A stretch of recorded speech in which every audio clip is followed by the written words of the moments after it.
भारत को आज़ाद हुए कई साल हो गए, लेकिन कुछ ऐसी कहानी है जो अनकही है और अनसुनी है।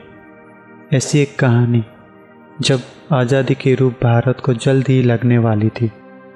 स्वतंत्र देश के रूप में भारत पूरी दुनिया में पहचान हासिल करने वाला था, लेकिन जो पूरा जिंदगी अखंड आज़ाद भारत के निर्माण पे लगा दिए थे, वो इस आज़ादी से ना खुश थे।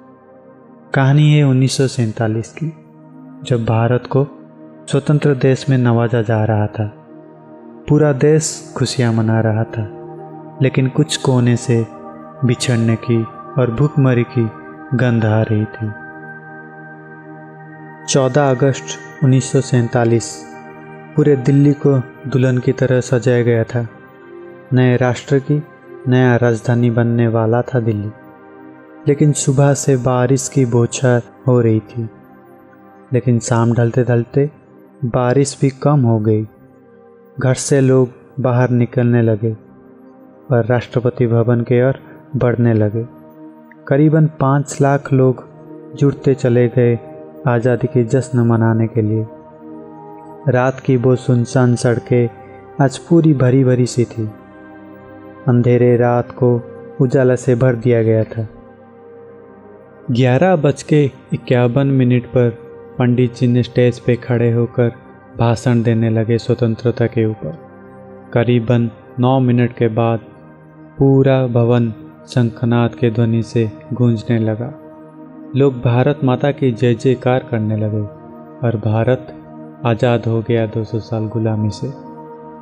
उस रात ना किसी की आंखों पे नींद था या किसी को तकलीफ, सिर्फ था तो खुशियों की आंसू। एक दूसरे से गले मिल रहे थे, एक दूसरे को बधाइयाँ दे रहे थे और खुशियाँ मना रहे थे मिलकर। लेकिन जो आज़ाद भारत बनाने के लिए अपने ज़िंदगी लगा दिए थे, उनके चेहरे पर खुशियाँ नहीं था, सिर्फ था तो एक राम राज्य बनाने की चाहत और भाईचारा लाने की लगन। जहाँ एक तरफ भारत की आज़ादी आधी रात को ही खुशी से मना जा रहा था, तो दूसरी तरफ पंजाब और बंग में आंसू और रक्त की नदी बह रहा था। एक दूसरे से अलग हो रहे थे, हिंदू मुस्लिम बिछड़ रहे थे, हिंदू मुस्लिम के बीच दंगे हो रहे थे, भूखमरी से लोगों की जान जा रहा था। 15 अगस्त की सुबह जब लाल किला पर नेहरू जी ने तिरंगा को लहराया, तो पूरा देश खुशी से झूमने लगा। लेकिन बापूजी दिल्ली से हजारों किलोमीटर दूर बंग में शांति प्रतिष्ठा के लिए आंदोलन कर रहे थे। लोगों को समझा रहे थे कि भाईचारा से देश की रूप बदल जा सकता है।